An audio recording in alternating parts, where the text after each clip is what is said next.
సిద్దిపేట అభివృద్ధికి మారుపేరని మాజీ మంత్రి హరీష్ రావు అన్నారు. జిల్లాలోని ఎన్జీఓ భవనంలో ఉద్యోగ విరమణ పొందిన సభ్యులకు 10వ తరగతిలో టాపర్ విద్యార్థులకు సన్మాన కార్యక్రమంలో హరీష్ రావు పాల్గొన్నారు. 10 ఏళ్ల బీఆర్ఎస్ ప్రభుత్వంలో కీర్తి ప్రతిష్టల్ని పెంచానన్నారు.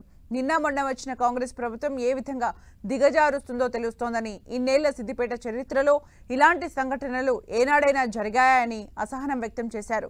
కరోనా సమయంలో సిద్దిపేట ప్రజల్ని కుటుంబ సభ్యుల్లా కాపాడుకున్నానని చెప్పారు. సిద్దిపేటలో ఏనాడు అరాచకాలకు పాల్పడలేదని చెప్పారు. కొత్తగా వచ్చిన కాంగ్రెస్ కొత్తవి ఇచ్చినవి లేదు, కానీ వచ్చిన వాటిని రద్దు చేస్తున్నారని దుయ్యబట్టారు. కాంగ్రెస్ ప్రభుత్వం సిద్దిపేటకు వచ్చిన అభివృద్ధి పనుల్ని కొడంగల్కి తీసుకెళ్తోందని విమర్శించారు.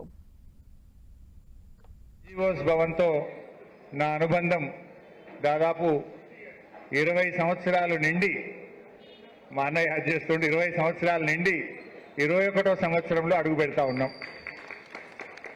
ఈ 20 సంవత్సరాల్లో ఏ 15 ఆగస్టు సందర్భంగా జరిగే కార్యక్రమమైనా, ఏ 26 జనవరి గణతంత్ర దినోత్సవ సందర్భంలోనైనా ఈ రోజు వరకు 20 ఏళ్లలో నేను ఎప్పుడూ మిస్ కాలేదు. మీరు ఎప్పుడు పిలిచినా గత 20 సంవత్సరాలుగా ఎన్జీఓస్ భవన్లో జరిగే ప్రతి ఏటా మీతో పాటు మీ కుటుంబ సభ్యుడిగా 20 ఏళ్లుగా ఈ కార్యక్రమాల్లో పాల్గొంటూ వస్తూ ఉన్నాం.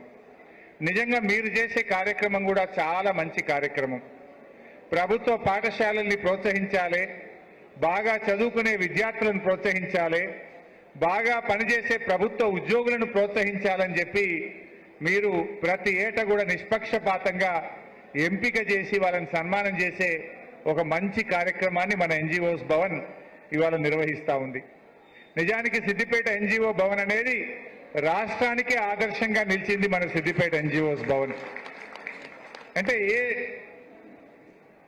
సంస్థ అయినా సరే అది సామాజిక సేవలో, సంఘ సేవలో ఉన్నప్పుడే ఆ సంస్థకు గుర్తింపు, ఆ సంస్థకు ఒక సార్థకత.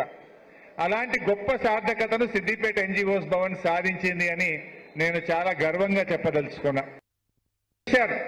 సిద్దిపేట అంటే అభివృద్ధికి మారుపేరుగా మార్చాం. సిద్దిపేట అంటే అది విద్యలోనైనా, వైద్యంలోనైనా, అభివృద్ధిలోనైనా, అన్ని రంగాల్లో ప్రేమలో, దాతృత్వంలో, సేవలో, మంచితనములో సిద్దిపేట కీర్తి పెంచేటట్టుగా ఎలా పనిచేసిందో కూడా మీ అందరికీ తెలుసు. 10 ఏళ్ళు మొన్నటిదాకా నేను మంత్రిగా ఉన్నా. 10 సంవత్సరాలు బీఆర్ఎస్ ప్రభుత్వం ఉన్నది. 10 ఏళ్ల బీఆర్ఎస్ ప్రభుత్వంలో సిద్దిపేట కీర్తి ప్రతిష్టలు ఏ రకంగా పెంచామో, మరి నిర్ణయాలు వచ్చిన కాంగ్రెస్ ప్రభుత్వం సిద్దిపేట ప్రతిష్టను ఏ రకంగా మసకబారుస్తుందో మా ఎన్జీఓస్ భవన్ సంఘ సభ్యులు, ఒకసారి పెద్దలు, సీనియర్ సిటిజన్లు అయిన మీరు ఆలోచించాలని చెప్పి కూడా నేను ఈ సందర్భంగా కోరుతున్నాను. ఎప్పుడైనా 10 ఏళ్ళు నేను మంత్రిగా ఉంటే, రాష్ట్ర ప్రభుత్వంలో ప్రముఖ స్థానంలో ఉంటే కనీసం చీమ కన్నా సిద్దిపేటలో హాని చేసినామా? ఒక చెంప దెబ్బనన్నా ఎవరైనా కొట్టినమా?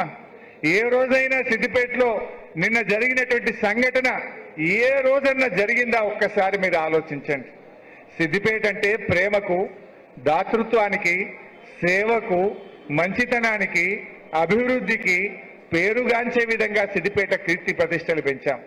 కానీ అలా మరి అరాచకానికి పాల్పడుతూ ఏ రకంగా వ్యవహరిస్తున్నారు? ఇది మన సిద్దిపేటకు మంచిదా? ఈ పెద్దలందరూ కూడా ఆలోచించాలని చెప్పి నేను ఈ సందర్భంగా కోరుతా ఉన్నా. ఆ రోజు ఏదైనా చేస్తే కరోనా వచ్చింది, ఎన్ని కిట్లు పంచినాం, ఎంతమంది ప్రాణాలు కాపాడినాం, పేదలకు బియ్యం ఇచ్చినాం, పప్పు దినుసులు ఇచ్చినాం, కూరగాయలు ఇచ్చినాం, కష్టాల్లో ఉన్న వాళ్ళను కన్న కుటుంబ సభ్యుల్లాగా చూసుకొని సిద్దిపేట మొత్తం కాపాడుకునేటువంటి ప్రయత్నం చేసినాం. ప్రతి సంవత్సరం నా జన్మదినం ఉంటే రక్తదానం చేసి పేదలకు ప్రాణాన్ని నిలిపేటువంటి ప్రయత్నం చేసినాం. అంతే తప్ప ఏ రోజు కూడా అరాచకాలు చేయలే. కానీ ఈరోజు ఏం జరుగుతుందో కూడా మీరందరూ ఆలోచించాలని చెప్పి నేను కోరుతా ఉన్నా.